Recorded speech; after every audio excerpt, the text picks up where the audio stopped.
With a significant amount of people speculating and covering tons of Elden Ring DLC content leading up to its release, it got me thinking about something I haven't heard nearly as much about. What is FromSoft's next game actually going to be like? Or more importantly, what will it achieve? After gathering some bits of information that I found interesting and reflecting on what they created in past games, my belief is that the new IP FromSoft will make is headed in a very interesting direction, maybe in some ways people didn't expect. The biggest similarity in Souls games spanning Demon Souls all the way up to the Elden Ring is formula. The formula never ceases to exist in some sort of fashion, with the only actual departure being Sekiro.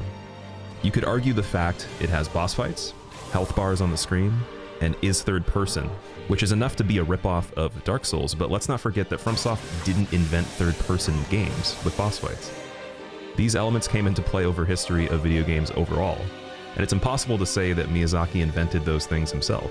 What they did is they perfected the balance of old school feel of having your hard-earned progress on the line if you didn't play well enough to succeed, with the addition of the progress being the currency of Souls. Souls allowing you to effectively make the game easier by leveling, buying items, and sometimes also increasing damage. Affecting difficulty once again is so essential that it reminds me of a very watered-down version of having limited lives to play a game in the first place. This feature intertwined with the elements aforementioned of boss fights with the big soundtracks, the health bar, and the title on the screen, as well as secret shortcuts and friends we met along the way, give the atmosphere itself such a distinct feeling that the term Souls-like is actually tangible at this point. Difficulty is predominantly a noticeable design element in the forefront of their creations, but not at the cost of being unfair, just simply unforgiving. There's several smaller things that each game did for the lineup of From Software games overall, including the black sheep Sekiro, and we're going to break down them starting with Demon Souls.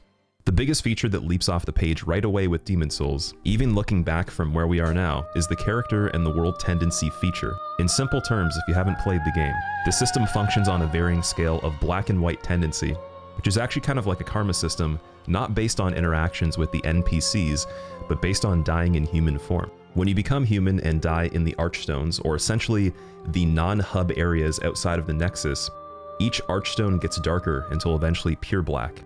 The opposite happens when you defeat a boss without having a death in human form, which can be achieved by dying in human form in the Nexus, and then going back outside the Nexus into an Archstone and dying in soul form, which would not shift the tendency. If you beat enough bosses this way, tendency shifts to pure white. Having pure white or pure black will unlock events in the game that wouldn't be possible to access normally.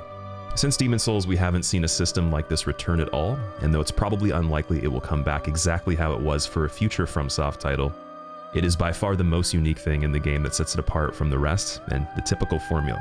I actually really enjoyed this feature, and it added to the mystery that Souls games tend to create in the player's mind itself. Dark Souls 1 did not have a feature like Soul Tendency that stuck out at all, but it did offer an ingenious interconnected world within that brewed an atmosphere that is still to this day incredibly hard to capture or even describe. The map itself is like a vertical bias pretzel with quite a bit of dimension within itself. I'll pop up some cool examples on screen if you haven't actually seen it before. There's some amazing 3D views of it available, and even 2D artwork that perfectly paints the picture. No pun intended. One other thing about Dark Souls 1 is Ash Lake. The Covenant that's hidden there is the coolest in the game in my opinion, and although it's just simply hidden behind an invisible wall, the descent through the Great Hollow, which is already extremely deep in the depths of Blighttown, make it feel like something we're not supposed to find. The fact that it also has a soundtrack is really cool, unlike other areas of the game that end up being dead silent. Ambient music didn't return to the Souls-type game until Elden Ring. Dark Souls 2, though fatally flawed in the likes of living up to its previous title's atmosphere, was able to implement so many small changes with the mechanics and features of design, and some of them actually came back in the future.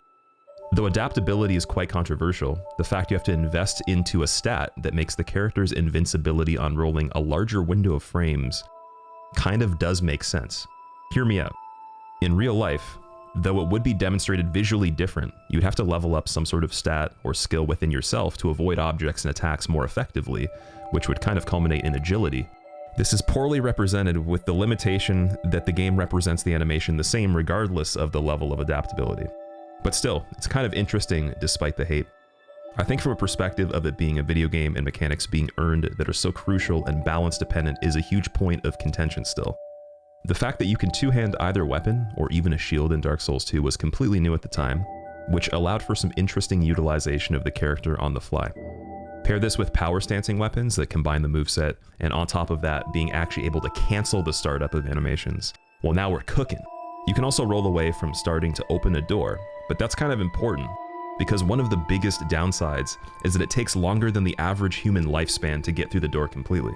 Though this one is my most played Souls game and I love it dearly, Dark Souls 3 didn't really do a whole lot specifically that stands out as much as the previous mentioned titles, but more so merged together a bit of everything that people liked in this weird but cool stepchild that does the dishes unprompted, keeps up their grades in school, and usually never argues with mom or dad. You could call Dark Souls 3 a fan service to the things that we loved, but we could never have it all at once previously. The fan service aspect is what FromSoft use as their strength in strategy, but Miyazaki did say openly that he doesn't like making sequels as much as new games. I feel as though he tried to make this one to kind of give the trilogy a very good ending rather than ending on the note of what B-Team achieved with Dark Souls 2. You can see a lot of the effort put back in from the first game, and you can see some of the things that they adapted from the second as well. I'm sure you noticed at this point, but something with the order of the games seems off right here. I bet someone's already foaming at the mouth, typing up a storm in the comments about how Dark Souls 3 came out after Bloodborne. Unfortunately, you fell right into my trap card. For the sake of building on the excitement, and because I love Bloodborne way more than Dark Souls 3, well, just a few tads, we'll keep moving through this. Bloodborne was the game that changed the most about the formula overall, but is still so close and familiar to that action RPG vibe. This is the first time we saw RPG elements decrease, but not in a bad way, in a refined way. That refinement added quality to the title that didn't seem like excess for the sake of having all the items and the weapons you can imagine, but a smaller selection for the sake of believability. It worked wonders in my opinion.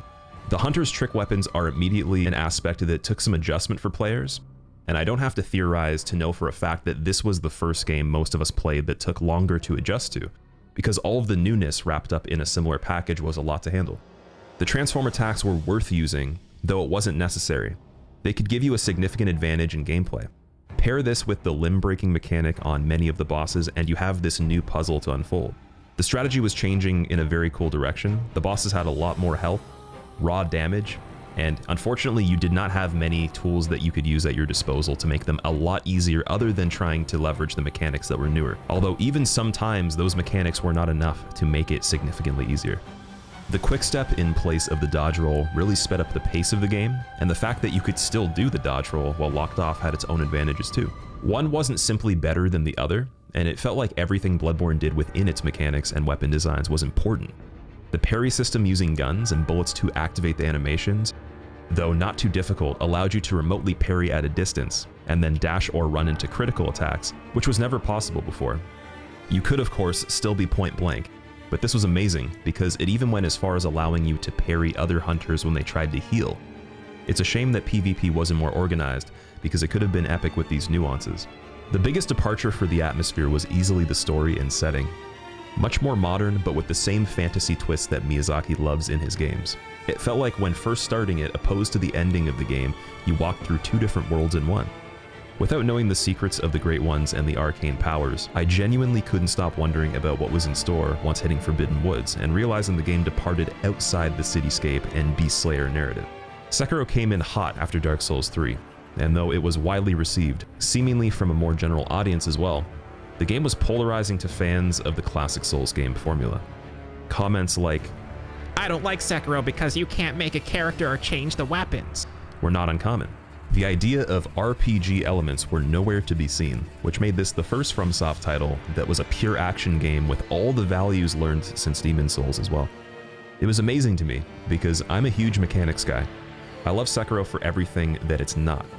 There's not a single thing I would change about the game. Replayability does suffer in this case, and you also will probably never catch me having it near the playtime I sunk into Bloodborne or the Souls titles. I still think it's an extremely important game for the direction that FromSoft is going, even in 2024 and beyond. The fact Sekiro achieved better visuals, more direct storytelling, a main character with identity, and used the post-Edo Japan era as the backdrop for cultural flair made this an achievement that was so impressive, especially considering that the game itself was Game of the Year. I could go on about all the things that make Sekiro different, but it's pretty obvious after sinking in even 5 to 10 minutes. One thing to note before moving on is that Wolf's method of travel by use of the grapple hook embedded in his prosthetic arm paved the way for more expansion and unique design in their future title, Elden Ring. They even brought back jumping on an actual button. And my guess is because of Sekiro, the idea of horseback travel on Torrent and jumping with attacking was inspired by it to some degree. Elden Ring, the game that wasn't a fan service as much as Dark Souls 3, nor a departure as big as Sekiro, but something in the middle all at the same time. The first thing I loved about Elden Ring was the collaboration with George R.R. Martin, the writer of Game of Thrones. His contribution to the storyline was noticeable and something new for Miyazaki's games. There never was a mention of some third party coming in and writing the story before, and I'm sure most of us can agree that their minds merging together on this project did not disappoint. A huge point of contention, but also celebration with Elden Ring, was the scale of the game. Now there was the ability with the technology to add in environments like never before with vast open plains, while secluding the density of the previous games within those regions to cater to new and old. The downside was that a lot of us felt like some of the content wasn't as necessary or interesting. There was a lot of major bosses and legacy dungeons which were cool, but there was also a lot of other areas that felt a little bit more uninspired and possibly just a way to fill up the map, as you would expect with something that was only in production for so many years. The most important point about this, though, is that there's a lot of room to improve here, because they did achieve the scale which they had never before, and in the future, I believe that the quality and density will just keep expanding within those larger regions to account for all of the things that they missed out on opportunities with in Elden Ring. For what it is, Elden Ring is such a huge achievement, and it's how I imagine Miyazaki would have expanded Dark Souls even sooner if he could have. Though the technology is there now, and they have achieved a massive world, the fine-tuning aspects are what I feel is yet to come, but certainly on the horizon for the next IP. Miyazaki himself stated recently that the size of the upcoming DLC, Shadow of the Erdtree, will be 20% of the entire game. He compared it to the total size of Limgrave, which is a significant portion of the map. When you think of Limgrave, you think of a lot of empty land between Stormveil Castle, the southern peninsula, the forts, and so on. What I really believe will be the case is a much denser design within a perimeter that spans that large. This is also a concept I've been thinking will be present in the next original game they create as well. Now, I'm not claiming the game will be as big as Elden Ring's map as a whole, but as FromSoft has demonstrated previously, they will learn from what they did previously and capitalize where they can. A topic I haven't mentioned as much in this video is visual fidelity. The Souls games have never been cutting edge for their time in the sense of visuals. The style they incorporate is amazing for what they are, and mostly, if not all of them, have a solidified atmosphere that's memorable in my books. This is a balance that even with extremely realistic looking games can be super hard to achieve. You need to have characters that mean something to the story and don't just feel like placeholders. You need conflict and enemies that have depth. You need music that outlines all of this very nicely, and most importantly, the creative vision overall to exceed the requirement of pumping out a game because we need money. If From Software keeps making these games, it's inevitable that there will be a general increase in the graphics proportionate to the tech available at the time. Even with styled visuals that don't create real-life mimicry, you are bound to see impressive stuff. The question is, will the next title be the biggest jump so far in terms of those visuals? I think it will be a general upgrade this time, especially with the fact that it's a new IP. The physics engine that the games have used is also something that, while it's still awesome, could always be further built on or changed. Conceptually, the way that the animations work overall have much more room for depth that has only been realized in small amounts thus far. Imagine a Dark Souls formula type game built in the latest Unreal Engine or other competitive engine that plays well and isn't buggy. Lies of P is one example of a Souls-style game that actually looked very impressive to me, and though the gameplay was excellent and I loved the story, its visuals were able to do something that I had not felt from Dark Souls that even set it apart. Lies of P still isn't the best looking game, but it's polished and tastefully executed in my books. In terms of innovation, we have seen new introductions across the previous games, with the biggest curveball still being Sekiro as a departure, and Bloodborne a shakeup within its own formula. Those aspects will most certainly be at play in the new IP, but in some ways I'm sure we have not seen utilized yet. One thing I haven't gotten into yet in any video is FromSoft's involvement with Tencent, a behemoth of the gaming industry. Here's some direct information from PC Gamer's article. From Software parent company Katakawa Corporation has announced that it's issuing new From Software shares to Sixjoy Hong Kong and Sony Interactive Entertainment. Sixjoy is a subsidiary brand of Tencent, whom you'll know from having a slice of seemingly every pie known to humankind, and Sony Interactive Entertainment is, well, Sony. Once the shares are issued, Sixjoy will own 16.25% of FromSoft and Sony 14.09%. Kadokawa Corporation will remain the controller and majority owner of the company by a wide margin. It owns a full 69.66% of the remaining shares. A slight increase in share amount for two companies, even if they are Tencent and Sony, that confers no extra power or rights may not seem enormously interesting, but it's not necessarily the shares that are important here. Kadokawa and FromSoft are acquiring 36,399,550,000 yen, or $262,268,221 off the back of this deal, which they intend to put to good use. Kadokawa says that the reason for the share sale is to use the funds for the expansion of the scope of FromSoft's own publishing in the significantly growing global market. With the power of self-publishing and still being able to remain in creative control, a lot of prospects can open up for the company itself.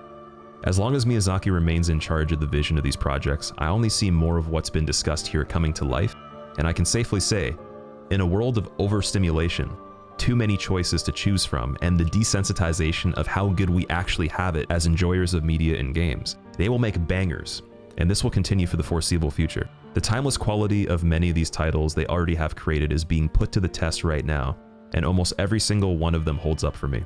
As picky as I can be about games overall, this is still the case. It will be exciting to look back in another 15 years and see how this next lineup of games will stack up against their originals. Please leave a comment on what you want to see in the next game that they make, and also what topic you want to see me cover in the next video. Any cool ideas are always considered and will be most likely turned into a video.